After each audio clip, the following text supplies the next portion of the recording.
All right, everybody, we are live on YouTube right now, and very excited because we continue to see amazing increases in our audience, our subscribers on YouTube. We are just shy of 24,000 subscribers, which I'm very excited about. We've had substantial growth over the last year, and that's contributed to just great content, great MSPs that are bringing different topics to the table, and great speakers like CJ Arlotta we got today. So, welcome, CJ. Appreciate you being here. How are you doing? Good. Thanks for having me, Dan. Really appreciate it. Good to see you again. It's good to see you too. And of course, we're here to talk about a topic that, of course, is in your blood, right? When you take a look at communications, public relations, and it's something that we all, need to do a better job at. Is something that, I think sometimes just the nature of who we are in the IT field, as far as communicating out to our audience. In order to become better at it, we need to do more of it. And I think the more we, communicate, get out there in front of the face of our clients, in front of prospects, we just become better and it becomes less of a topic that we're afraid of. Would you agree Yeah, with that? for sure. It's all about putting in the reps, right, Dan? I mean, I like to go out there, be in the industry, take advantage of any panel opportunities or speaking opportunities. And even though I've been on, I don't even know how many panels I've sat on in different industries I've been. But I like doing it because it puts me out there. Of course, I'm able to share what I want to share with the audience, but it also, keeps those reps up, gets me in uncomfortable situations, right? Being on stage. Yes, I'm a Yeah. little bit more comfortable than I have been in the past, or more comfortable than certain people when they're up there. But it's just going up there and doing it consistently. And that's honestly the only way you're going to get better at it. Yeah. Yeah. I mean, when you talk about those uncomfortable scenarios, I mean, no pain, no gain, right? Yeah, no, exactly. And so it's important to take advantage of those opportunities when they arise. Yeah, absolutely. So just for our audience, anybody that is here in our Zoom call, of course, if you are live on YouTube, feel free to pop out any questions. We'd be happy to answer those for you. But just jumping in, CJ. Maybe give us a little bit of background about yourself and just kind of where, your career started from a communications and public relations perspective, and where are you today? Sure. So I started off in communications, working in politics and working for elected officials. So doing a lot of social media work, helping with speeches, helping with talking points. Eventually, I found my way as a journalist covering the IT channel for a while. Then I moved into the healthcare space as a journalist for a short stint. And then I found my way into the hospitality industry for a number of years, covering that as a journalist. And about 5 or 6 years ago, started my own PR firm and started doing that full time. And so the majority of our clients are in the IT channel as well as the hospitality space, obviously, because I have a good network there and some connections and credibility. So we've been doing this since 2019 and have been enjoying it ever since we started. That's awesome. And Yeah. so for someone that, like we talked about, I don't want to get necessarily into the stereotypes, but as when you take a look at us in the IT space, we are technical people. Mhm. Many MSPs have become entrepreneurs accidentally, Yeah. and do it very well. However, that doesn't mean that we are naturals when it comes to public speaking, when it comes to communications. Where do you see I guess, the downfall, and where do you see the opportunities to do better as MSPs? I don't think it's a downfall in any way. I think Okay. it's more about practice and it's about being out there and accepting those different opportunities that come up, being okay learning, taking different types of training. I think we talked about this, we might have talked about this last time, but perhaps taking an improv class, right? That's something that I've heard people say. And actually, I recently took one late last year, and it was a very interesting experience. It was just five different classes, and we had all types of people there, right? We had a couple of people who had their own businesses. We had some people who were actors, but then we also had people who admitted that they were uncomfortable speaking with people Mm. and they wanted to get better at that. And for me, I'm somebody, again, I've been in communications all my life, so I'm fairly comfortable with it. But for them to join this class with 15 to 20 strangers in the Yeah. back of some old church on Long Island in New York, I think that takes a lot of courage to do. You know what I mean? Yeah. So I think it really is taking that first step and doing any type of training you can. If you can do, media training, if you're speaking with the media, if you can take an improv class, if there are opportunities in the industry or in the industries, the different verticals you serve, to take those opportunities to go out there, put yourself on stage, and remember that you're not going to be perfect. When we all speak, it's not going to be perfect like we write, or some people it probably isn't as perfect as they write either. But I think that just being out there and being uncomfortable and putting yourself out there is really key. It's really taking that first step. Yeah, yeah, and I will go back, and I'm sure my group is, probably heard this 1 million times. The "don't worry, be crappy" methodology. Yeah, Just do it. Get out there, um, because each time you get out there, I mean, I remember my early days. I've been, in this space for going on 25 years. And I remember my early days of even just walking into a prospective appointment and just being nervous and not knowing what's ahead of me, not knowing who I'm speaking to, and and then all of a sudden after a while, the more and more you do that, the more and more that I did that, all of a sudden, I'd walk into an appointment and I wouldn't even think about that fear, that nervousness. yeah, And the same thing is, going out and speaking in front of a chamber group, a BNI group, whatever the case may be. Those initial fears and level of being nervous about it go away, and you forget that you were ever nervous to begin with. yeah. It's funny. I still, no matter how often I go out there, I still get a little nervous before I go out and speak. Usually Yeah. it's right before I speak. And if you're on a panel with me, you'll start to notice that I'll start talking really fast. But, Yeah. but once I get up there, it's a different situation. I usually feel a little bit more comfortable on stage and, it kind of just kicks in, right? With doing all the different reps and you get used to it and the nerves kind of go away once you're on stage and you're focused on the discussion and adding value while you're up there. So it takes a lot of time to get used to. Yeah. Yep, absolutely. So, one thing that helped me, and it still does today, is that, when you're going out to, let's say you're going to do maybe a discussion on cybersecurity, and, let's say it's a chamber event, and, you walk in and you see that there's, 50 people in there, 20 people in there, whatever the number is, and you have those butterflies.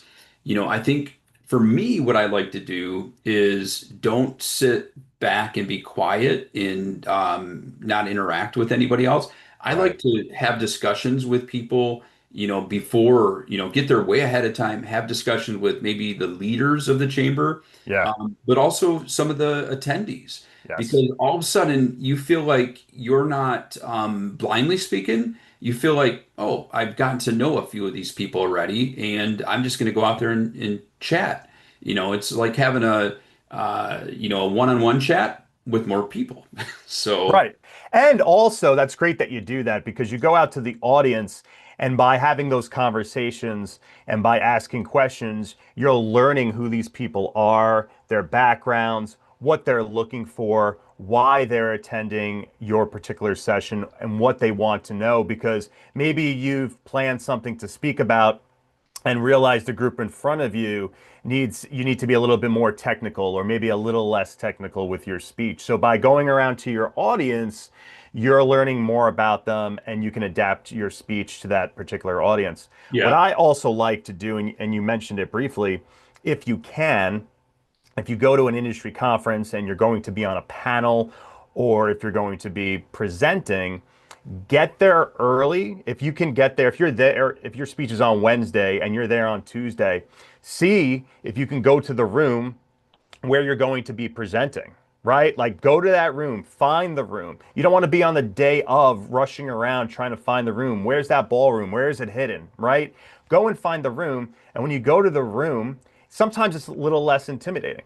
Right? Sometimes you think you're speaking in front of 1,000 people and you realize the ballroom it's maybe 100 people and you shrug and go, oh, this isn't that bad. There's going to be a lot more people there, right? You go right. to the room, you feel that you're in the room. You go to the AV guy, introduce yourself, mention that you're going to be on the panel or presenting tomorrow. Hey, what type of mics do you have?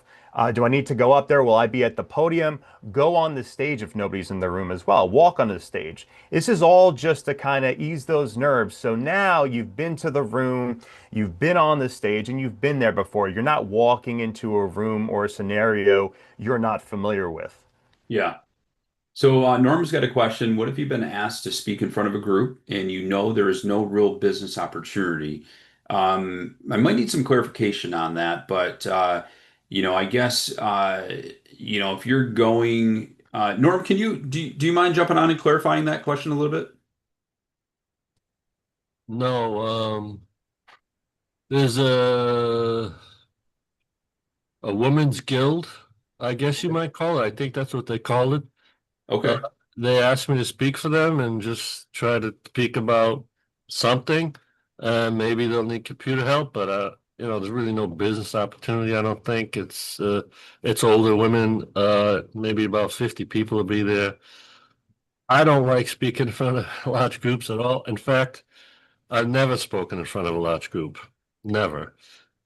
Well, Norm, this might be an opportunity for you to start that, right? Because if you've never done it before, and if you feel there's nothing at stake, right? That's a great group to kind of go in front of, right? You go out, you test different things, you present, you see what works, what doesn't, and you really get to hone in on your material. So maybe next time you do get invited for an opportunity where there might be a business opportunity, and you've honed down your speech, you feel a little bit more confident, and you kind of just get things going and put that initial rep in. Yeah. Yeah, that's a great point. And the other thought that I'll add in is you never know who will be there. There could be somebody there that knows someone who knows someone that could be some kind of a referral. But oftentimes, maybe even if it's not the audience per se, it could be the leaders of that group. A lot of times for those type of organizations, they are business leaders that are volunteering their time and they're getting involved in the community, such as a women's guild or a Kiwanis club or whatever the case may be. And they might be business owners and or business leaders, and that exposure to you could prove to be valuable, even if it might not be everybody in the room like a chamber event where they're all business owners. But if you can, reach one person or two people, but more importantly, like CJ's saying, that just gives you that opportunity to get in front of people where you don't have that fear of, you know what, if I didn't do this great, if I didn't do it well, I didn't do it like I really wanted to do it, it doesn't matter. The world didn't end where you Right. do have that under your belt for that next one. That will be easier. Yeah. I I have a stupid story, but when I was a senior in high school, everybody had to write a report and then present it to the class. And I was the only one who didn't present it to the class. Mm. And the teacher threatened to fail me. Oh, geez. And I called her bluff and she didn't fail me. Oh, wow. I Oh, I think we've all had some sort of a horror story, public speaking, whether it's, actually in an industry environment or speaking to other business leaders or even in school doing a speech or presenting a report. I've always just gotten used to it because it's probably just a little bit of my personality, but also my last name begins with A, so I was always the first one to be called up for things, right? So I Yeah. kind of just got used to dealing with that and jumping in. Well, on the flip side, with my last name ending, with T, I was the one that had to wait till the end. So my Yeah. level of anxiety built up and built up and built up. So yes, Yes. maybe I got to see what others did. I got that initial, jitters of not being the first one. I didn't have to deal with that. But then you're just sitting there waiting and waiting and waiting, and Yes. you're hoping everybody else speaks so long that they're going to run out of time. Yes, yeah, Yeah, exactly. Exactly. I've been there too. If we have to, sometimes they'll do it reversal, right? I used to yeah, remember that too. So I wasn't always the first one, depending on what the teacher wanted to do. But sometimes waiting and just sitting there, you do get those nerves. So yeah. I always like to, if I'm waiting to be on a panel, ahead of time, I'll review some of my notes. I'll go take a walk. I'll distract myself so I'm not sitting there just waiting for Right. that moment. Yeah, and I think practicing too, even if you're practicing in front of a mirror, you're practicing at home. I mean, I for every podcast recording that I do, I go through my script. Hmm. I create a script that, and when I say script, they're not, like these are the words I'm saying verbatim, Right. but this is the plan, the and so on. But even starting out, my opening. Hey everybody, Dan Tomaszewski here with Everything MSP. Welcome to another episode of The Stack, where we focus on people, business, and technology. Right. I say that over and over, but I go over that before every recording. Yeah. And so the more that you go over that, no matter how seasoned we might feel that we are, practice makes perfect. I agree. And, I do something similar if I'm presenting or I'm moderating a panel, for example. I always have a framework that we're going to follow ahead of time, a little cheat sheet, if you will, where we have the session title, description, the panelists, and then I categorize just a different set of questions that I go through. And we don't always stick to the script, but at least I have some sort of direction that we're going to follow. But I'm always in the hotel room beforehand, prepping for an introduction, right? I'm Yeah. CJ Arlotta, managing member of CJ Media Solutions. Today we're going to talk about X, Y, and Z, right? It just makes things so much easier. And when you've said it over and over again, it's a lot easier to recall it when you're actually in the moment, right? Yeah. Yeah. So what are your thoughts for a person who, like myself, Hmm. has ADD? And, as much as I would love to have each of my talking points right up here, it doesn't always happen that way. No. And, so what are some thoughts that you have? So if you're going to go up on stage, and when I say stage, I Yeah. mean, it could be, a small little event, that, you got 10 people, or it could be big. But what are some of your hacks for being able to retain and remember what you're going to talk about?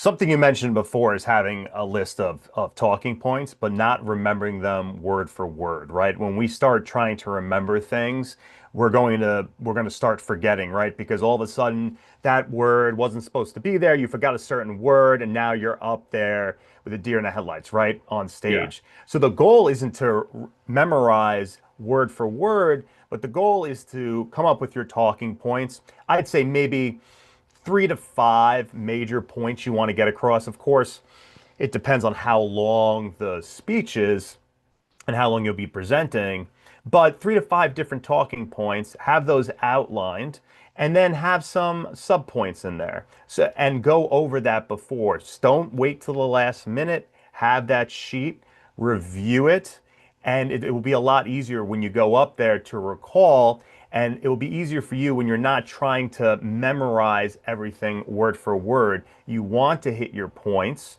and you'll do that, but you won't have to sit up there like you're reading a speech, right? I've read speeches before. I've read off of talking points. When you try to mix the two, I always have a problem, right? It never it never goes well, right? So if you're Yeah. presenting a speech and it's something that you're reading, do that. But most likely you're probably going to be working off of talking points. And that's how people speak, right? You don't want to be sitting there trying to memorize word for word. It doesn't work out too well, but you want to just remember those major points during your speech and make sure that you get them across to your audience. Yeah, absolutely. And yeah, I do think that, I couldn't agree more with what you're saying as far as a lot of times we want to be able to write it all out and we want to memorize that and think we're going to talk through that. But that will never happen. Those talking points, those bullet points of what you're going to cover is so critical. And it also, when we're just using those topics to say, okay, this is guiding us, it becomes much more genuine, versus if you're trying to memorize some kind of script of, you know, back Right, in, right. so Yeah. then you get off track and so on. It's okay to sound natural. It makes you sound a little bit more authentic. We all stumble when we speak, even if we're not using a lot of filler words like things like that, if you're able to get rid of that bad habit. But people want to have a conversation with you. They Yeah. don't want you to sit up there and preach to them. And I think it's just a lot easier when you're working off of talking points instead of trying to memorize a speech. Yeah. Jackie brings up a good point. As far as BNI, having your chance to do those 10-second elevator pitches, whatever the time frame is, but when this becomes repetitive like that, then you have that down pat. And then so when you do get into maybe a longer presentation, such as a 10-minute presentation, that kind of guides you from that perspective. Jackie also mentions, Toastmasters and various things like that. In this is going to really date me, but I have a VHS copy somewhere in my archives of me going to a set like a full day session about public relations and communications, and I should pull that out.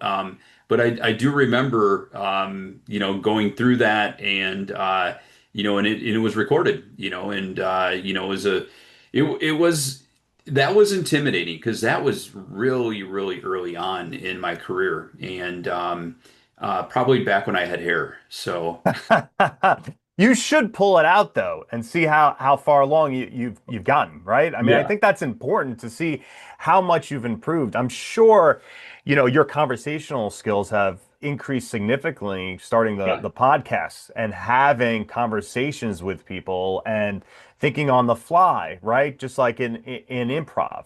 right. And so it's important. It's important to see that type of that progress, just like with anything else. Absolutely. And and Josh also brings up a good point on telling stories. I love Mhm. storytelling because let's go back to the whole, okay, what are the things I'm going to talk about? And, I'm going to, put this like talk track together.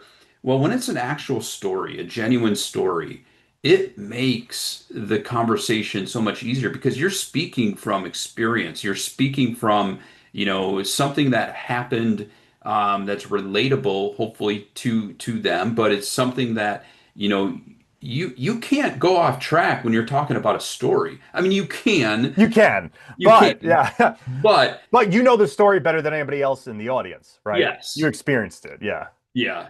So it's, you're not talking hypothetical, you're talking real life scenarios, especially, um, I mean, you think about like cybersecurity and the dark web and, I have a story that I use a lot with, a client that, his credentials were on the dark web. And you could start going through that story and people are like, oh, wow, so it's not made up, it's something that, you can't debate real life stories. Right. If you're bringing up hypotheticals about cybersecurity, like, well, this could happen or that could happen versus this did happen, Right. you Right. know, so you get your point across better. And people, as stories are emotional, right? That's what people remember, stories. And I think, like you said before, instead of just, giving generalized scenarios, you're giving perfect examples of things that happened, and people can connect to that because it's an emotional Yeah. experience. It's easier for you to remember those stories too, because you've experienced them. Yeah, exactly. And and I think all of this is so relevant. We're like right now we're talking a lot about getting in front of maybe prospective clients, but Mhm. it's also so incredibly relevant to our own clients when we're doing QBRs, TBRs. I know our good friend Brian Doyle with VCIO Toolbox is on this call, and and I know he probably does a lot of training. And Brian, if you're available, you're more than welcome to jump in. But I know Brian does a lot of training with MSPs when it comes to how to get in front of clients, or how to communicate in front of your own clients. Mm. Good seeing you, Brian. Seeing you as well, CJ. Thanks, Dan. Appreciate it. Yeah, Yeah. anything you'd like to share? I mean, as far as because you're coaching MSPs all day long, on how to be that VCIO, and and there's so much that with how we communicate to our clients and what we communicate that can make such a significant difference and impact in their buy-in. Yeah, see, I from my seat, it's fun because I work with a lot of technologists who are becoming business conversationalists, right? That's really kind of the genesis of a lot of the folks that come into VCIO Toolbox. They're looking to engage their customers more, but again, oftentimes they were technical leaders, haven't had much opportunity to really be forward facing. And, I get down to the real simple on it. And that is be simple. I think a lot of us think that when you get out in front of people, you have to intrigue them with large language or, really grandiose thoughts. But the reality is you just want to communicate the message as simply as you can to the end user, as briefly as you can, and get to the point. And when it comes to, the technical conversation, keep it to a minimum. Know your audience, right? And that's a big part of it. Norm, I heard you talking about going to talk to an audience that you don't think might have a lot, but those are sometimes the best audiences to talk to because you find out things you would have never otherwise found out when you share those things in those post-meeting wrap-ups, like, hey, my son is doing XYZ, and maybe this is something that he could be engaged in, those kind of things, based on the audience you shared. But I've really found, keeping it simple. Dan, you talked a little bit earlier about also practicing, or maybe that was you, CJ. A couple of years ago, I was in Pitch It, and I know it's Pitch It season right now too. Um, as a guy that talks for a living for 30 years, it was amazing how much the off the cuff didn't work and how much you do need to prepare if you're going to be on a stage, even if you think you can wing it, even if you think you know it well, to just get out there. The other thing I'll share is audience doesn't care if you stammer, say, they care about the content. We do a podcast and we do it very light touch. We don't want to edit, right? So we don't worry about a lot of the ahs or the repetitives. So don't feel like you've got to be perfect up there either. Those are my biggest, takeaways in both public speaking and then, if you're going out to talk to your clients, really kind of keep in mind they're business people. Keep it simple, keep it at their level, and make your points. That's really what you want to get down. The why is bigger than the what. Hmm. Brian, I think that's so important is where meeting the audience where they are. I'm not a technical person by nature. Even though I do work in the IT channel and work with vendors, but I'm not a technical person by nature. So sometimes when I'm speaking with my vendors, they do have to keep it pretty simple for me to understand because in my mind I have these different buckets, and then when you're able to explain it in such a way where I can like fit that conversation, it makes it so much easier for me. The other day I had something with a client and I had them explain it to me and they explained it very simple. It's here, and it was just that I understood it. So I think that's very important, and it goes back to knowing your audience. And I think that, I think you've hit on the biggest thing. I think we've all been in conversations or had people that were speakers that were talking about a subject we didn't understand, and they broke it down to some sort of metaphor to something that we can all understand, right? Yeah. If you don't know what we're talking about here, let's talk about how you would change a tire, and this relates to how we would fix this problem, right? Yeah. And then all of a sudden, your down market person can understand it, or I shouldn't call it down market person because it's really a person with a different skill set who has a better Yeah. understanding than you, right? The old Hmm. legal witness thing, right? You only have to be smarter than everybody else in the room about what you're talking about to be an expert witness.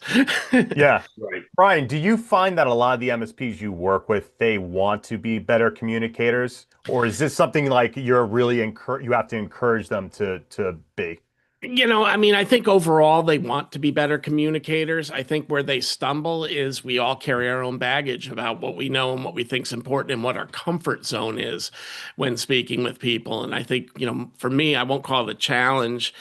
Josh, who was on the call, went through one of the ramp camps with his team that we went through. And it's really just getting people to think a little differently about the person across the seat. You got to think about your message, but the message alone is not as good as important as how the person on the other side is going to receive that message. And a lot of times, how they receive the message just comes out of tone or simplicity, as I've said a few times today, as much as it is about the information that you're Hmm. giving. Yeah, Awesome. very important. Brian, thank you for jumping in there. I You agree. bet. You bet, guys. Thank you. Thanks, Brian. You bet.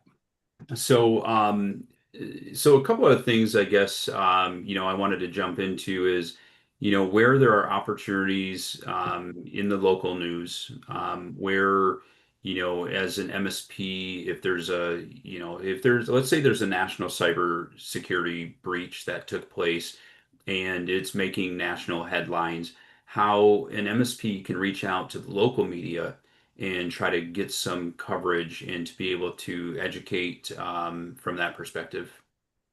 So what you want to do is before that, right? You want to know the local publications, the local podcast in your area and get to know those people. Reach out and introduce yourself.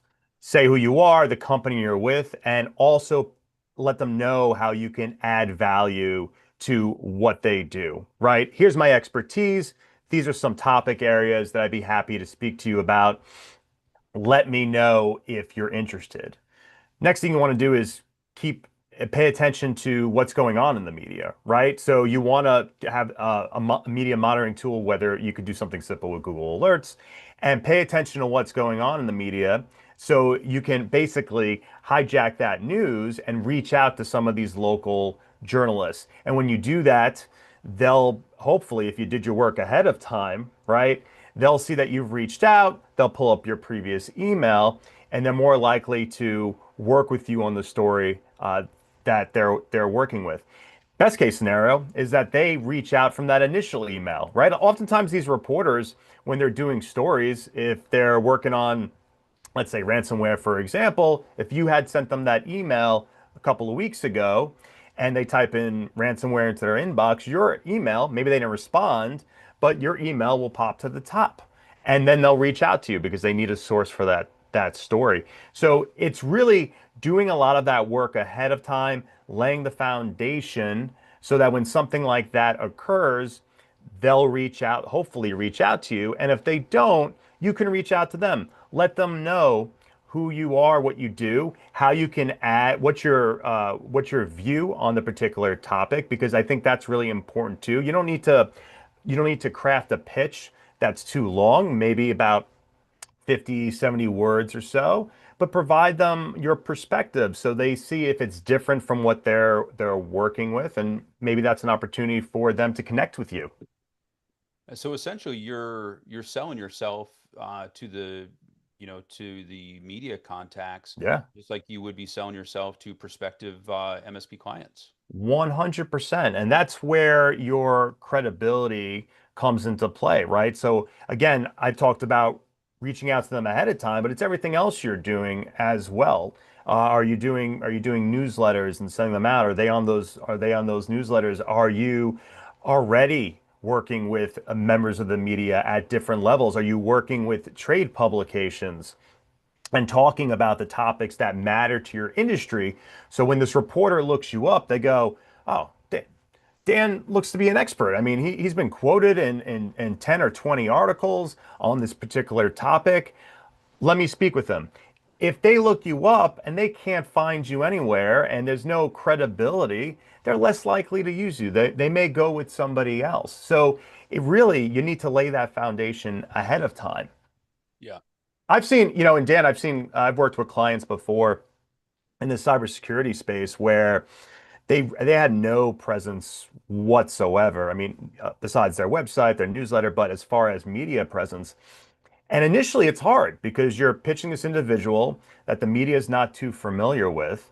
And so they end up passing initially, right? But then Yeah. you get them on a podcast here and you get them on an article here, and they start building that credibility, and it's a lot easier to get them quoted again in the trade publication level. But also, if you're looking to move up to more national news, for example, they need to look back and see who this person's been speaking with as far as journalists. Where are they credible? Because they obviously are going to do their own research too, but they're going to feel a lot better when they see that you've been speaking with other journalists on a topic and that you're a credible expert on the topic. Yeah. So how do you find out who those reporters, those media contacts are, so that you can start reaching out to them? You could work with somebody like a PR consultant or a PR agency, and we have access to different databases. Those databases cost a lot of money, so I Yeah. wouldn't suggest you go out and purchase those media databases yourself. It's definitely not worth it. But it's learning the audience, learning those individuals, those journalists that you're reaching out to. Are you targeting local journalists? Okay, great. Go out and search for the local publications in your area. I'm sure you know a lot of the local newspapers in the area, or podcast, or websites, or even newsletters, right? Pay attention to the bylines, who the journalists writing those particular stories, and pay attention to the journalists that may cover a particular story you may be a source on, right? Don't reach out to the the sports journalist if that's not something that you're going Right. to be speaking about. See if there is a technology reporter, see if there is a cybersecurity reporter, and keep a list. Find out if they're on LinkedIn. Do they have a Twitter account? What are they talking about? What are they covering? That's a great way to show them too that you know what they're looking for, you know the beat that they're covering, and that you know their publication, right? That's the worst when I was a journalist too, I'd have people reaching out to me about stories on a beat that I didn't cover, or an area I Yeah. didn't cover. That's an easy delete or an ignore, right? So you really want to do your research on those journalists, and so many of them have different accounts that you can access and collect the data on your own. And so you mentioned reaching out to, a PR firm to be able to help. Is that something that you guys do, your organization? Do you help an MSP that, like if someone's in Seattle as an example, that they don't have any relationships with media. Do you guys help, kind of cue that up for them? So we can help build those relationships, but oftentimes, I mean, we'd love to do more work with MSPs. We primarily work with vendors and on the trade side, right, and the B2B side, Okay. and getting them out in those channel publications. The important thing is to build relationships with those reporters. So let's say, for example, you mentioned, Seattle. We don't have relationships with that market, with the journalists in those markets. Now, we have access to data to find out who those journalists are. Right. And because of what we do, we're more likely to get a response from a journalist Yeah. from in those areas, right? Because we know what we're saying in pitches, what they're looking for. We'll do our research ahead of time, but it really is important to establish those relationships ahead of time. Now, just because you have relationships, though, doesn't mean you're going to get placed in stories. That's not the way it works. All it really means is that they're more likely to open up your email and read what you have to offer, right? They still may not even respond. There's so many, journalists receive so many pitches on a day-to-day basis that they may not respond to you, even the ones that I'm friendly with. They'll respond to me sometimes.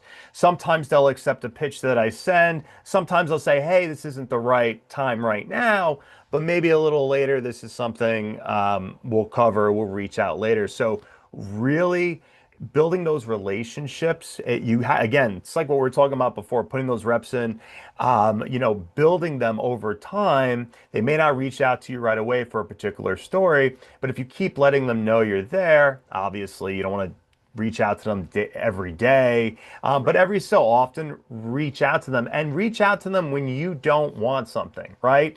Yeah. Reach out. Maybe you read a story that they worked on, or there was a podcast episode, or maybe you saw them cover a particular topic, and maybe you're not the right source for it, but you have a colleague who is, or another business owner, and say, hey, I know John would be great for this. You may want to reach out to him about the story you're working on or that podcast episode. And that's how you build rapport with these journalists over time. Excellent. And I think there's a few things that we can do. We have to, I guess, develop that list as far as, building those relationships. And I like what you said is, not reaching out to them only because you need something and want something, Right. right? I mean, Right. yeah, It's a relationship. It goes both ways, right? Your goal, I always say, being on the PR side of things, we're a resource for journalists, right? We try to be as resourceful as possible. If we don't have someone in our portfolio who can help you with a story or help you with a podcast, we'll go and try to find somebody for you if possible. We'll reach out to our extended network of people. Do you know somebody who can help out with this story? Do you have anybody who's reliable? I think that's important because it shows the reporter that you care, and they're more likely to come back to you next time. So that's why we always take the opportunity to help a reporter out if possible, even when we don't have a client that fits what they're looking for. Because you're looking for that long-term relationship. right. As far as that cadence, reaching out to them and staying in contact with them, I mean, is there a good cadence, or is it just as you have something of value that you can provide to them? It varies from reporter to reporter. If you're just reaching out as a source and letting them know some topics, follow up, you could do, I would say maybe every few weeks or so. Again, it depends on the journalist, but that's something that you don't want to reach out a couple of days later about, right? You're there. This is what I can offer. Let me know. When you follow up the next time, add even more value. Again, hey, I don't know if you saw this. This was really interesting based on your previous story. So every time you're following up, you're adding some value, not just hey, following up, right? Right. But if you're sending a media pitch, if you're sending an announcement, you're sending a press release or something like that, it really depends on the journalist. Some are okay with you following up in a couple of days. Some want you to follow up a week later. So it varies, and I could tell you that's something that we haven't locked down, right? Because every reporter is a little different in what they're looking for. Yeah. You mentioned earlier Google Alerts, and I Yeah. think that's such a critical thing. Being able to, get alerted of, whether it be national or Mhm. local news. You want to expand on that a little bit? Sure. That's one of the ways that's one of the media monitoring solutions that we use for following news, whether it's in the industry or a client. If we have a certain client, we'll create a Google alert for that. Any topic that you're interested in speaking about or becoming a source on, add a Google alert. See what's being talked about on that topic. You're going to be seeing the publications, the podcasts that are talking about that particular topic, and you'll see the journalists, and the ones that you see over and over again are probably the ones that you should be reaching out to, right? You may have a journalist Right. who covers cybersecurity once in a blue moon, but see if you can find people who consistently cover that topic. And that's a great way to also what we were talking about before, if you present a lot or you're looking to or if you're going on podcasts or if you're sitting on a panel, certain topics, it's a good way to kind of stay on top of everything Yeah. too, right? You're pulling in all different sources and you're seeing what the different angles are, what the different opinions are. And I think it's really it's something so simple and it really doesn't take a lot of your time.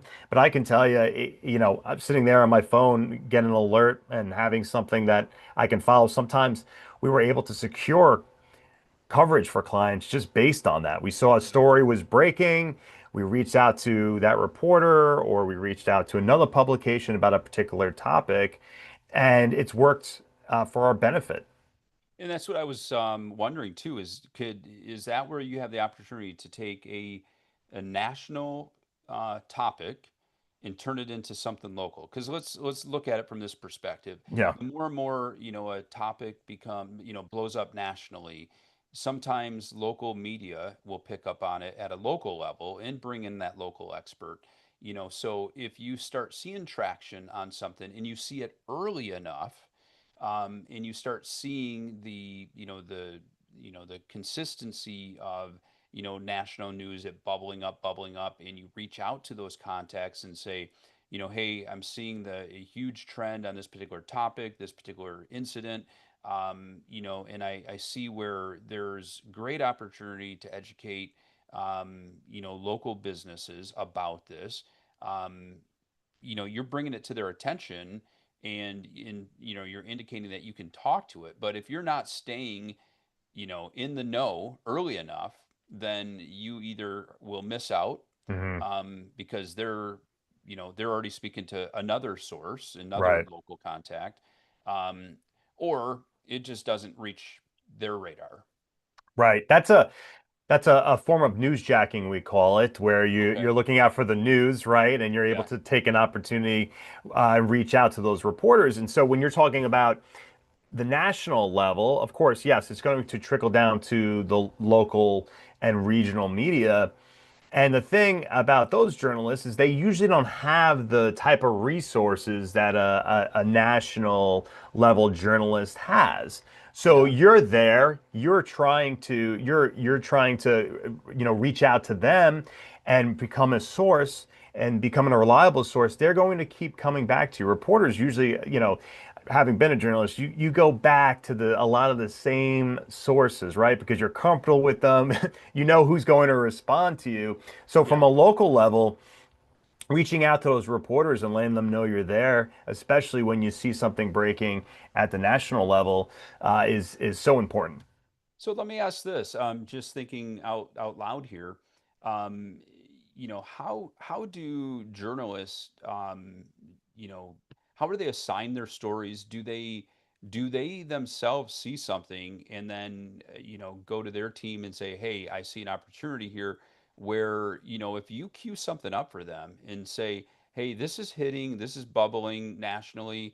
I can address it at a local level. Are you basically, is that like handing something over on a silver platter to them where they're like, oh, wait a minute, I got a story here. I got an opportunity where I can do something good? Or does it not work that way at all? What you're saying is, I always call it like wrapping it up and putting a little bow on it. So that Yeah. again, that goes back to knowing your journalists and knowing what they cover and the publications themselves. If you're able to find what they need, if you're a source and you're able to find a couple of other sources for them and package that up, show them the data, show them the trends, show them what's breaking and why it's relevant and important, they're more likely to pick up that story. But what you were mentioning before, it really depends on the publication. There are some out there where the editor is going to assign stories to some of the journalists. Some publications, the journalists will go out there and they'll cover their own stories and they'll pitch those stories to their editor. And if they're approved, they'll cover those stories.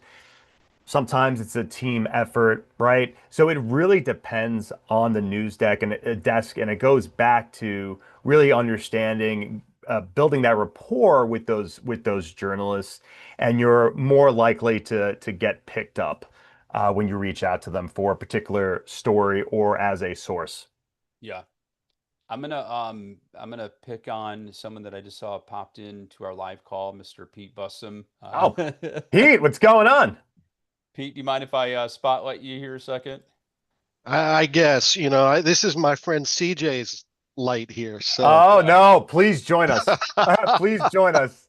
Well, the reason I wanted to pick on you, Pete, is because we're talking with CJ about marketing, or I'm sorry, public relations and communications, and you are our marketing expert, and there's those two cross over. There's a lot of synergy between the two of you, and when I say the two of you, I'm talking about the two topics especially, and how does public relations and communications interact with marketing. So I'm gonna let you guys just kind of jump in there. I thought I saw a great well, opportunity here. CJ and I have known a long time, back when he was a reporter back in the days at CRM. So, Okay. so we go way back. But from a marketing perspective, PR is a critical component. It's perceived value, of what it builds and how it helps build trust in the market. You know how big I am on the trust stack lately Yeah. of trust, right? So good PR is invaluable to your marketing, and people are talking about you, which is just another part of that omni-channel sequence of getting people to know your brand, talk about your brand, and recognize that you're getting accolades or things are happening that are positive to your organization. And people want to be associated with things that are positive. So, Right. that kind of press getting out there, whether it's a local level, a regional level, or a national level. And you got one of the best right there, CJ. Oh, There you I'll We've send you a worked we've check, worked Pete. together for a long time. So go. The check's in the mail. There you go. So CJ, Yeah. go ahead and follow up I, with what Pete's saying there. Pete's dead on. I mean, look, what's important too is having PR and marketing working together too, especially when you're working with a particular client. I've been in situations where maybe marketing's not talking to PR and vice versa. So it's really important to have both departments speaking with one another, knowing what they're doing. And when it comes to PR too, how can we elevate marketing's efforts when they're out there? What campaigns are they working on? What topics are they talking about? So we're going out there with the same messaging, and Pete's not, instead of Pete sending something else out on one topic and then I'm taking it in a different direction. It's really important for both departments to speak to one another and collaborate frequently. Yeah, absolutely. it critical, and sometimes you have to make up some press just to draw attention. No, no, no, that's the marketing, right? That's the marketing. Right. But things that Yeah. people don't think about are press worthy sometimes really are, Yeah. as inconsequential as they may seem. They really stack up over time in building trust and having positive viewpoints and images of your organization out there. So Yeah. Well, it's critical. It's you critical. brought up a very good point. I'd like you guys both to, just in our final minute here, address this. I think we take for granted what we think, what we do, and, it's so easy to take what we do for granted, and we might think it's not newsworthy. So how do we get our mind out of that, that thought process and realize this is a big deal. This is something that should be known and needs to get some attention. Pete, you want to take that, or you want me to start first? I think we got a split take on that, but I always look at it is in the MSP world and generally human nature, people don't like to brag about themselves. Yeah. And so what they think is newsworthy isn't necessarily newsworthy. Yeah. And sometimes it's a philanthropic type thing. You Yeah. want to show that you're giving back in the community and doing things in the community. So press comes in a lot of different forms. And obviously you're not going to brag about something that went wrong, but you do want to get out there, and it's not bragging. It's showing corporate responsibility. It's showing growth. It's new people on board. You have to think about all of these things. It's about spreading the word, and that's what PR really is. It's about spreading the word, just like Mm, marketing.